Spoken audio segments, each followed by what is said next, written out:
Hello and welcome back to Copy and the marketing podcast where you learn how to write copy that sounds like you but converts better.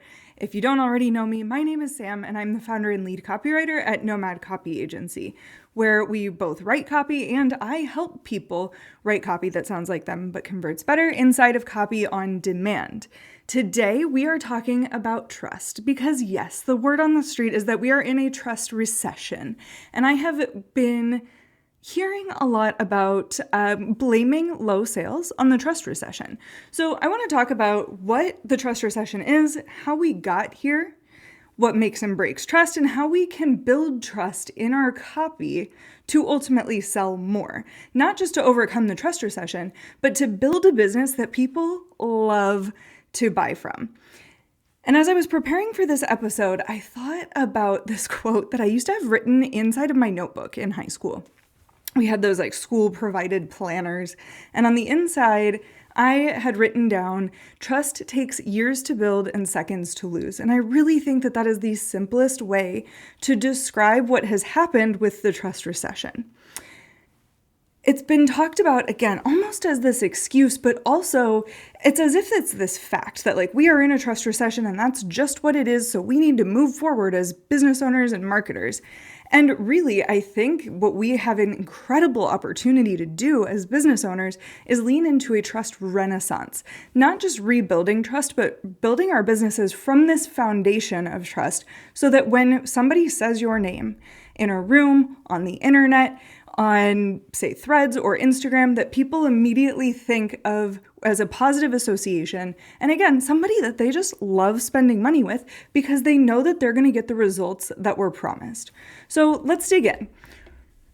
Let's start with what is the trust recession and how did we get here? First of all, the trust recession is very real. As I was researching this episode, I was looking at journal articles from Stanford and Harvard, as well as from across the pond. It's not a uniquely American thing, but there aren't really exact parameters around it. But ultimately, the trust recession just means that people's ability to trust blindly has gone away. We can't do it anymore. And there's a lot of reasons for that. How did we get here? Honestly, let's call it out. AI. We can share videos, and like I'm sure everybody's parents have sent them an AI made video where it's like, hey there, Karen, you know that this wasn't real, right? But we're getting bombarded with images and messages that weren't made by people. So that's thing one, is like, we don't even know what is real and what is human. Then there's also this erosion of trust from institutions that we previously could trust to an extent, right? That may be the government. It may be other companies that you could previously buy from that have decreased in quality. It can be on a macro or a micro level. So when we say macro, that's the big side of things of like, we used to be able to trust companies. We used to trust the government at least in a different way. And then on a micro level, that comes down to everyone and their mother selling something and the erosion of quality that we've gotten specifically, I'll call this out, in the online space in the last couple of years. But it's not necessarily that people are scamming. It's not necessarily that nobody is trustworthy. It's that we have become more judicious as buyers before we spend our money. I'll give you another example. I think this one's wild. A good friend of mine was recently reached out to and asked to be on Amy Poehler's podcast. This friend is an influencer, so she wasn't totally surprised that a big name would reach out to her. It wasn't completely outlandish.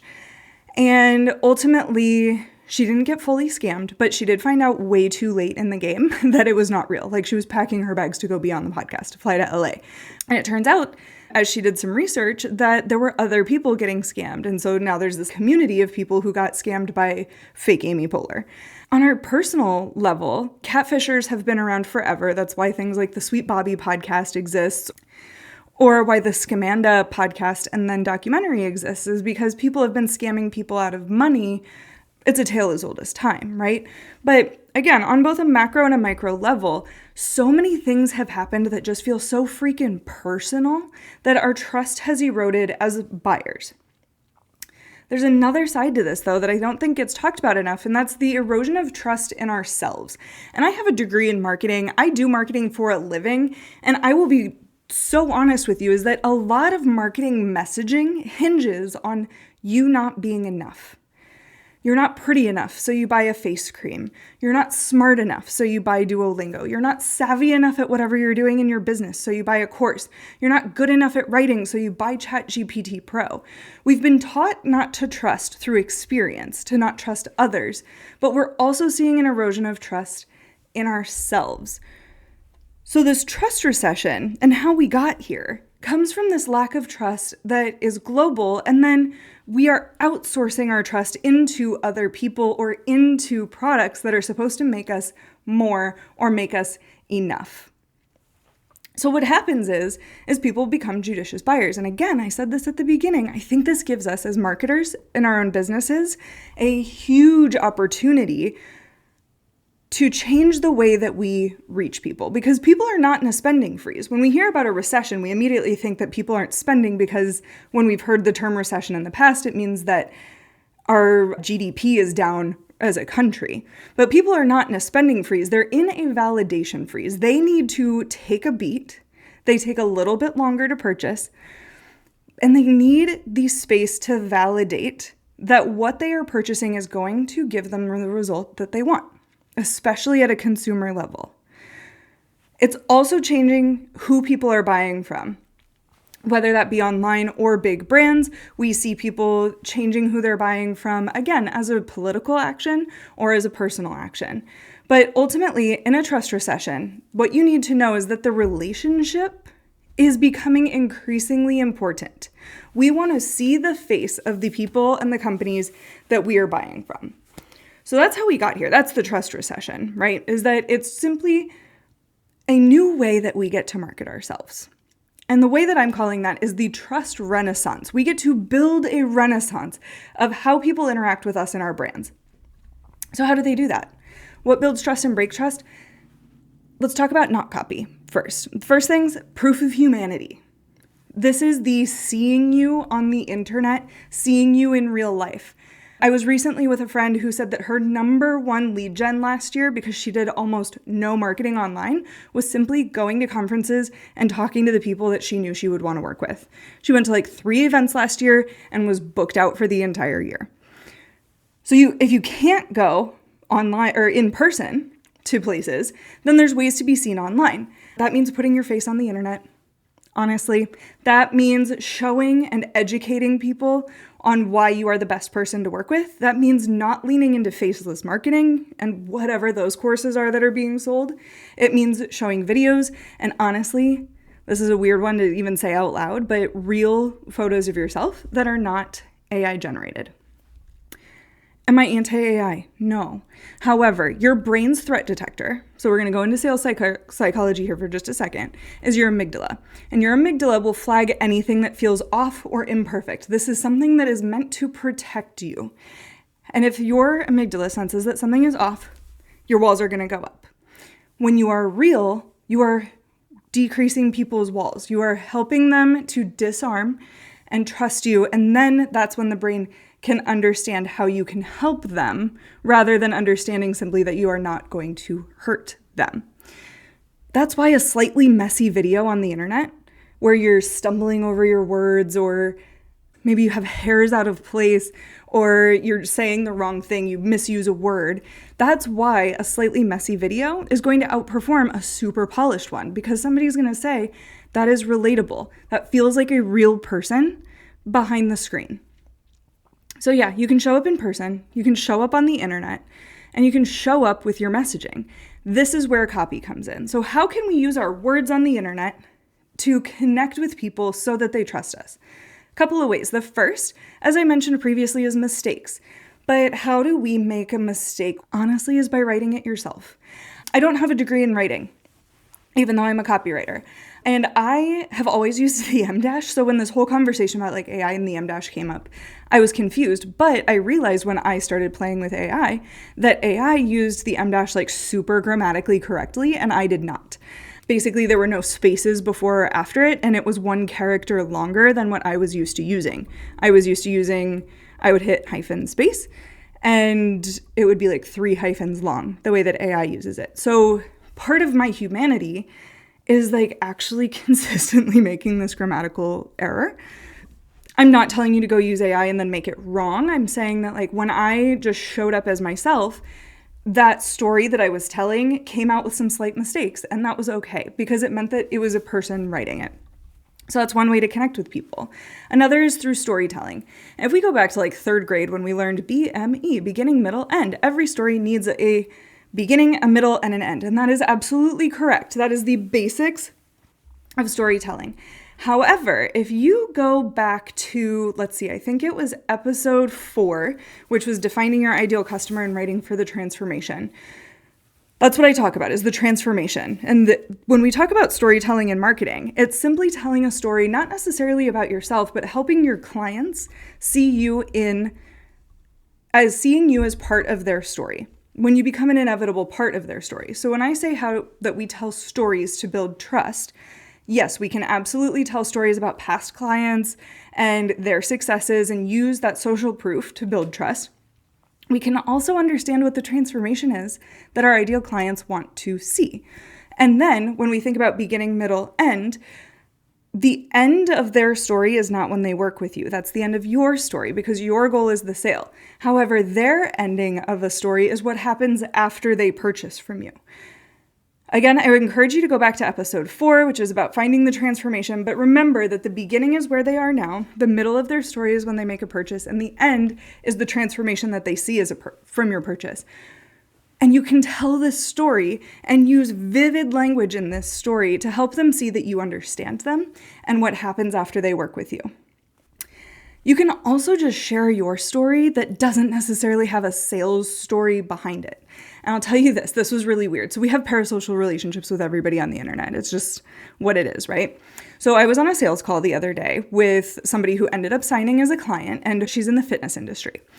And she said something to me that I thought was really random. And she mentioned that I had recently PR'd on my bench press.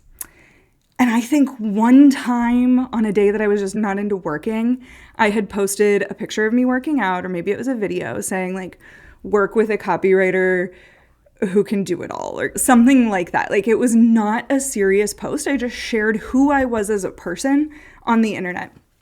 And this person, after she had reached out to me and had been following me for a while, said, part of the reason that I want to work with you is because you understand physical fitness. So I know that you can work for me as a fitness brand and a wellness brand because I'm not going to have to get you up to speed on the language that I want to use. So I thought that that was really interesting, that I built humanity simply by not even talking about work. I just literally dropped a fun fact about myself, and it helped her to understand that I was the right person to work with because there was an entire person there to work with. A couple of ways. We talked about the trust recession, what builds and breaks trust. What builds trust is being a whole person and bringing that whole person into your work. And then how can we build that trust in our copy is understanding that trust is a precondition for desire, because you can't think about things you want when your safety is potentially compromised. And so when your safety is compromised, again, this goes back to the amygdala being the part of the brain that's going to put your walls up if something isn't right. And when something is right, then we can start thinking about wants versus needs. And you just can't sell to somebody if they're bracing for disappointment. So to be human is to be able to build desire for people. Another thing with sales psychology here, we've talked about this in the past, but Maslow's pyramid, Maslow's hierarchy of needs, at the very basis, at the bottom of this pyramid, the foundation of humanity is food, water, shelter. Then it jumps into relationships and love, and then at the tippy top is self-actualization. People aren't buying for survival anymore. If we were buying for survival, we would all live in super simple homes and eat super simple meals.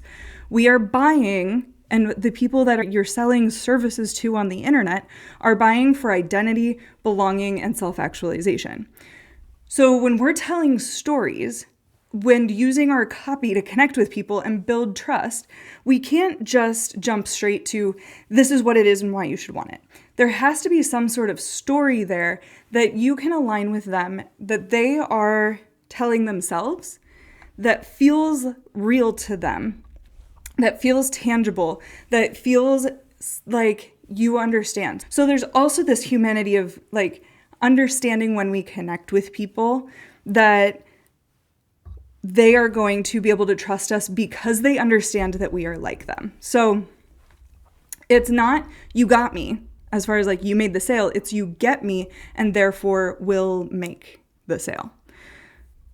So that's how we build trust in our copy, is through storytelling, is through being really human, honestly making a few mistakes. But how do we then use that trust to sell more? So here's the thing. Copy is a container of trust in your business because copy is what gets people onto your website. It's what gets people to click on your ads. Your copy is what gets people to click on buy buttons. It's what brings people from your blog to your website, from your website to your sales pages, from your sales pages to your emails, from your emails back to your sales pages. Big brands use copy, individuals use copy, right? Great copy, at the end of the day, does not manipulate, it mirrors and understands. By mirroring and understanding your audience, you are building trust with them because it helps people see themselves in your words, drop their resistance, and say something like, oh, she gets me. I think this person actually understands what I'm going through and where I want to go, and therefore I'm going to buy from them. So as you look to build trust, as you participate in the trust renaissance, here's what I want you to know. If your sales are down and you are using tools that make you seem inhuman online and you are jumping straight to dropping your prices and having more sales and asking for the sale more directly, but you aren't building relationships along the way, I can help you do that. I want you to build trust with your audience and build self-trust as you communicate with your audience, as you build these relationships. And here's how we're going to do that. Is Copy on Demand opens on December 15th. It'll close for a while. It'll open up again on January 5th. If you believe that you are experiencing a trust recession, that your sales are down, that it's harder to get people to understand what it is that you do, why they should buy from you, then you need to be building relationships and building trust in your copy, because your copy is what scales your business. So I want you to take a look at Copy on Demand. The link will be in the show notes, or it's at nomadcopyagency.com/copy-on-demand. But what you do inside of Copy on Demand is you become a better copywriter in your business on your own copy. This is not a course. This is done with you copywriting, where you get my eyes on your business every single week. I can help you brainstorm. What do I need to write to build trust so that I can lead to a sale? I can help you edit the copy that you already have and make it better. We can take a look at things like your open rates, your click-through rates, and see where there are gaps in your copy. Because here's the deal. I have reviewed over 1,600 pieces of copy this year. I have worked on 24 client launches and campaigns. So I'm in there getting my hands dirty. I see what's working and what's not working. And what's working, my people who are building trust are the ones who are selling more. My people who are being really freaking real online and writing their own copy, or hiring somebody to write their copy for them, but to have a person writing that copy is what is selling. And that's what's going to carry us into 2026 as well. So go to the show notes, check out Copy on Demand. If you end up listening to this retroactively and Copy on Demand is closed, I still encourage you to reach out to me and see if there are other ways that we can work together. You can always reach me at nomadcopyagency.com. I'm on Instagram at nomad.copy. And I look forward to hearing how you change what you're doing to build trust so that more people feel that they can have a working relationship with you and your brand.